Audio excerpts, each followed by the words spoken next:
About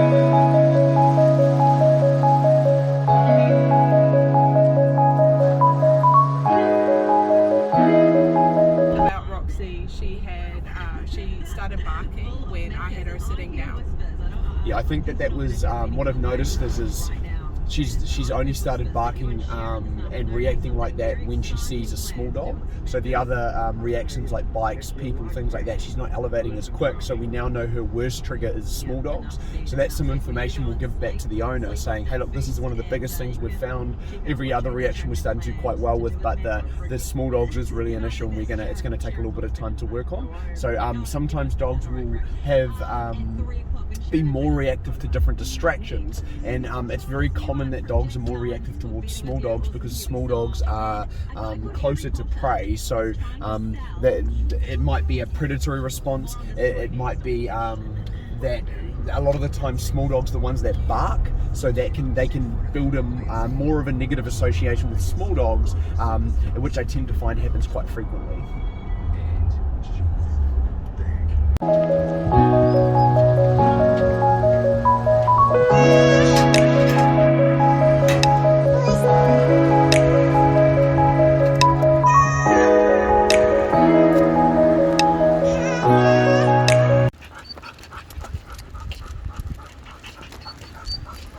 So out on a walk, there's a couple of key things that I'm looking for. The first thing is I'm looking for the dog, teaching the dog the position I want it in as I'm walking. So that position is nose in line with knee is a pretty good indicator, or toes in behind heel. That's why we call it heel. As we're walking, once we've got position, I'm looking at correcting the dog for scanning, fixating, or tracking, which can potentially be a distraction in the environment that is catching the dog's attention, which may be leading to a reaction. So with reactive dogs, we want to hone in on the dog and kind of give the dog a lot of firm boundaries on the walk in terms of structure, not letting the dog sniff, and zoning the dog into us, which is going to help the dog become less reactive. Once the dog's kind of zoned into me and it's focused solely on me and not the world, I can then start to use a little bit of reward-based training to rebuild the dog's association once I've broken those old habits and bad pathways.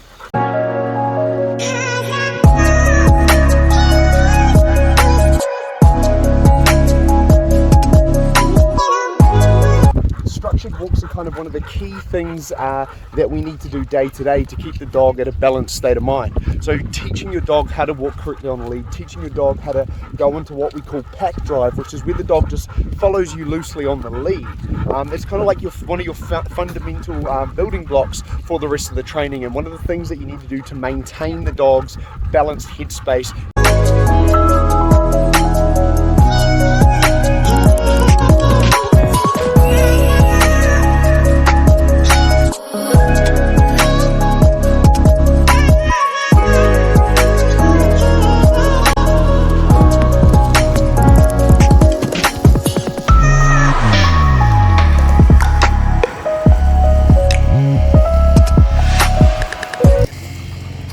So during a walk, when I find a distraction that the dog is struggling with, what I'll do is I'll correct the dog for the initial behavior, so the dog's starting to react.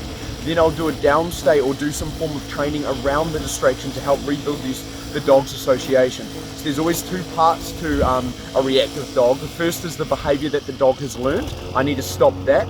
The second is rebuilding the dog's association and actually correcting the behavior. So correction is reteaching the dog what is actually expected around the stimuli. So it's very important we don't just correct the behavior in terms of stop the behavior, we actually fix the behavior as well and reteach the dog what's expected.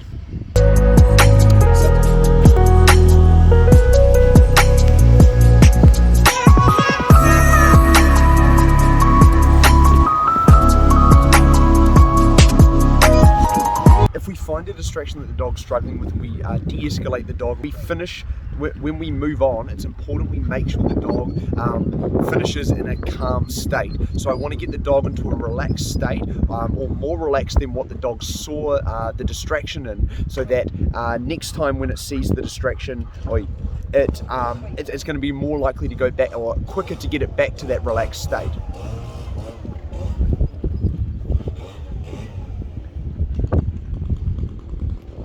So the reason the dog's become reactive is because it's been let to make so many of its own decisions. So the way you can tell that it's been let to kind of jump into the car and it's been let to make all these decisions is the energy that I'm presenting when it comes near the car. So it's important that when the dog starts to get like that, that you de-escalate the dog, or you change that dog's state of mind so that it doesn't reinforce what it knows. Because if you pop it in here, it's then going to think it can protect the car. It's then going to start to guard the car. So we need to get the dog out of that state here, get it in here, switch it off again, and then hold it accountable to that state when it's in the car. And that's what's going to make a long-term change with the dog. Does that make sense?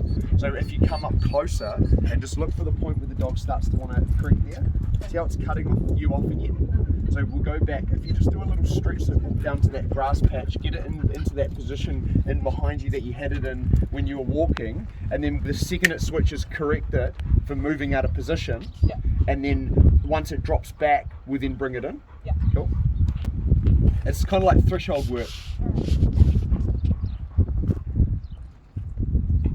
So what Tabs is doing now is she's de-escalating the dog by taking it for a bit of a walk to refocus the dog to get into a calm state, because it had wound up too much. So once she's got it back into a calm state, we can then hold it accountable to the state that she's just got it into by a correction at the right time. That correction will de-escalate the dog's brain, allowing us to let it into the car, because we can't let it into the car when it's in that wound up state. Otherwise we're going to reward the state of mind and also reward the behavior of that the dog is presenting.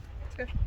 So whenever we look at training a dog, one of the key things we need to look at is what state of mind the dog is in, not just the behavior the dog is presenting. So in this case, the dog's overexcited and wants to jump in the car. That's the behavior, but the state of mind is that overexcitement is actually the thing we need to stop, because that's triggering the dog to feel like it needs to protect the car. So that energy gets transferred from there to here, and that's that process of the dog constantly being let to make its own decisions. It then feels like it can make decisions, unwanted decisions as well. So it's important we de-escalate the dog before we let the dog get into the back of the ute.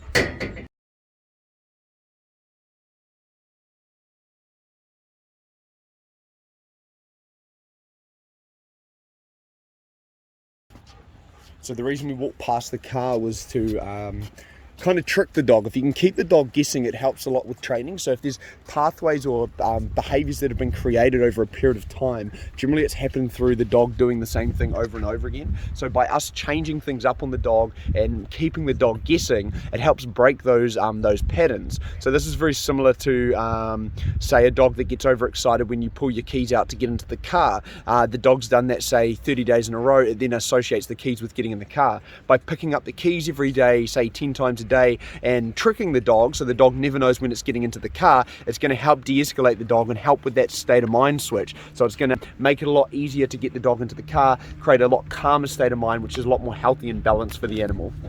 So now Roxy's de-escalated a lot more, so we're ready to bring her into the back of the ute. So once again, Tabs is going to hold her accountable to that state of mind.